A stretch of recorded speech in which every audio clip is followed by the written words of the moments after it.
Kaya, speaking of terorista, ito naman ang ipapakita ko sa inyo.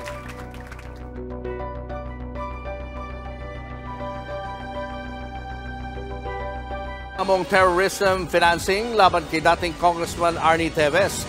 Pinapakansela rin ng mga prosecutor ang passport ni Teves. Nasa frontline na balitang yan si Marlene Alcaide. Sinimulan na ang preliminary. Eto may bago na namang kaso kay Teves, terorista raw. Sus naman. Ang daming dapat imbestigahan na terorista at rebelde sa bansang Pilipinas. Nakapokus kayo kay Teves. Balik na naman tayo sa kwento na yan. Investigation sa panibagong kaso laban sa natanggal na kongresista ng Negros Oriental na si Arnie Teves. Naharap si Teves, kanyang anak na si Axel at iba pa sa reklamong terrorism financing. Yan, naisampa na. Terrorism financing. Ano naman kaya ibig sabihin ng terrorism financing? Ibig sabihin, pumopondo ng mga terorista? Sino? Hindi ko alam. Sino? Saan kumukuha ng pondo ang terorista? Ang mga rebelde. Kanino kumukuha ng pondo? Nagtatanong lang. Inaatupag kasi si Teves. Hindi ba? Sa mga manonood ko, kailangan ko pa bang ipaliwanag? Sino ba talaga ang mga terorista at mga rebelde dito sa bansang Pilipinas? Sino kumakandong? Ang dami niyong gustong solusyonan nasa ibang bansa. Yung mga terorista at rebelde na nasa Pilipinas, hindi niyo gawan ng paraan.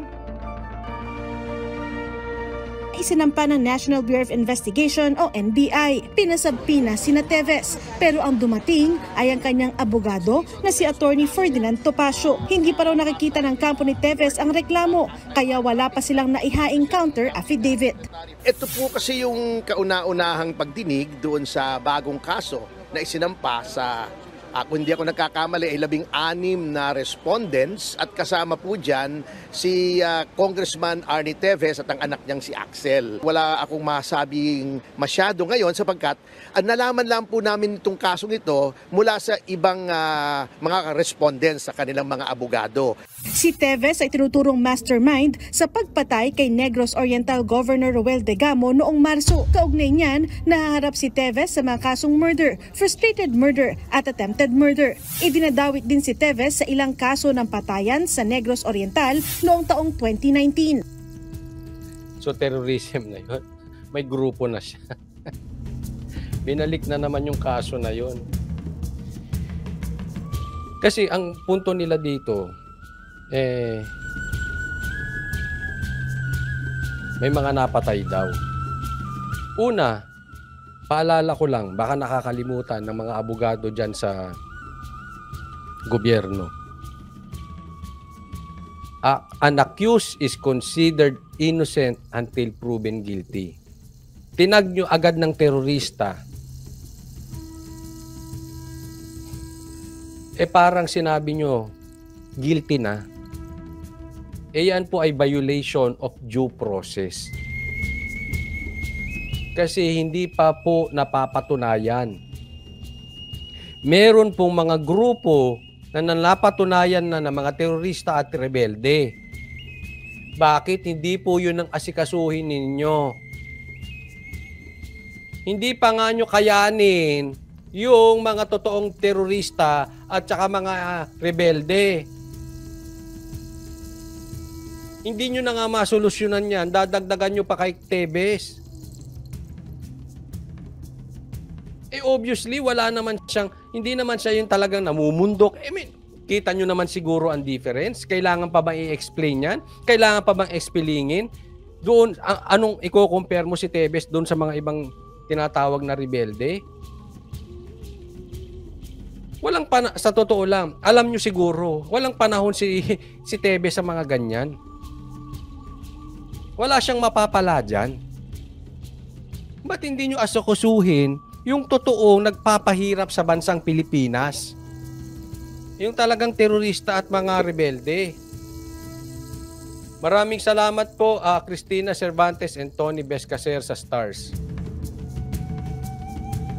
Cristina Cervantes and Tony Bescacer. Ako'y may tanong lang. Huwag po kayo magagalit, nagtatanong lang. Siguro naman, Kila ka Eric lang ang hindi pwedeng magtanong. Siguro sa akin pwede naman magtanong. Pwede po ba? Magtatanong lang. Ito bang dahilan ng pagbubukas na naman ng kaso ni Tevez ay para kasi usong-uso ngayon si Kibuloy, si Sara, Semenay, sila ka Eric. Nawawala na po kayo sa media. So, ibalik ulit ito, simula na naman ito, para pagdating ng Pasko, may iwanang usapin sa tao, may mga magre-reunion, hindi kayo mapag-iwanan sa balita. So, number na naman, may eksena kayo sa Pasko.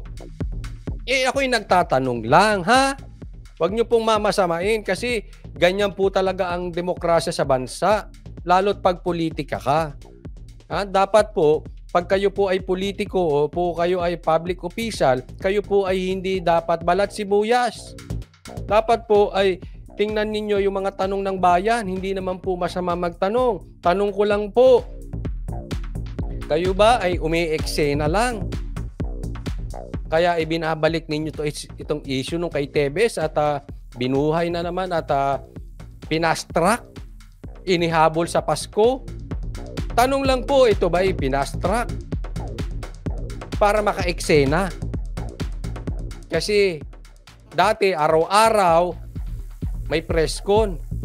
Dati ang balita umiikot sa inyo. Ngayon nawala kayo sa eksena. Meron, kaya ba binabalik ninyo may gustong umiksena? Tanong ko po, sino kaya ang gustong umiksena? Nagtatanong lang po tayo, ha?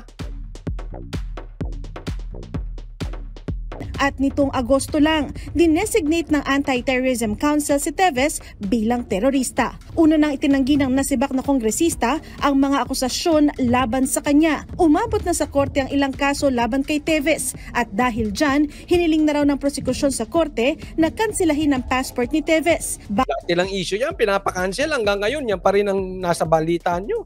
Inuulit-ulit lang, recycled yung balita ninyo. Tuloy, sabi ni Rosa Rio Jose, nasa Congress mga terorista sa totoo lang, di ba? Tanong to ni Rosa, hindi ko po alam. Nasa Congress nga ba? Bagay na kinontra naman ng kanyang kampo. Nag-file kami ng aming opposition. Well, ang sabi lang namin, yung presumption of innocence, it is too early. It is the right of every citizen to hold a Philippine passport. Pinag-aaralan din ng gobyerno na Tama sinabi ni Jasmine Bustamante. Ba't hindi hulihin yung mga terorista sa Marawi? Kaya nga eh. Kailan lang? Ha? Kailan lang? May pagsabog sa Marawi. Bakit hindi yun ang asikasuhin ninyo? Yun ay tunay na terorista.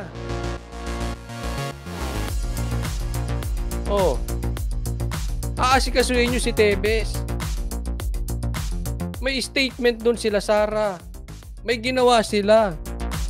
May statement ba doon si Marcos? Ako nagtatanong lang.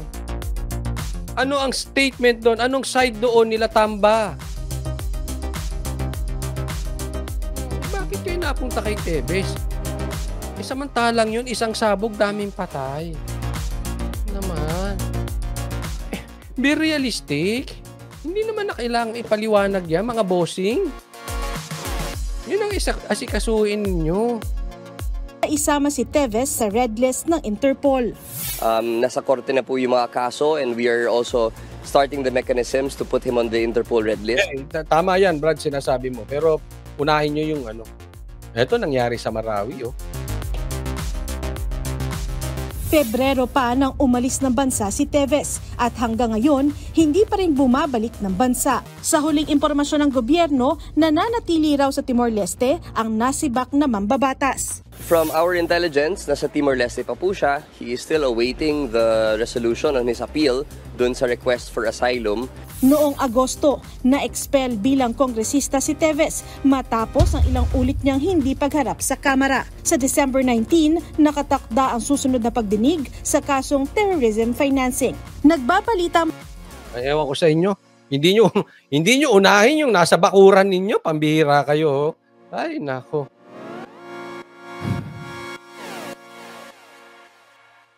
Kailan-kailan lang may sure act of terrorism, hindi nyo fokusan. O next tayo.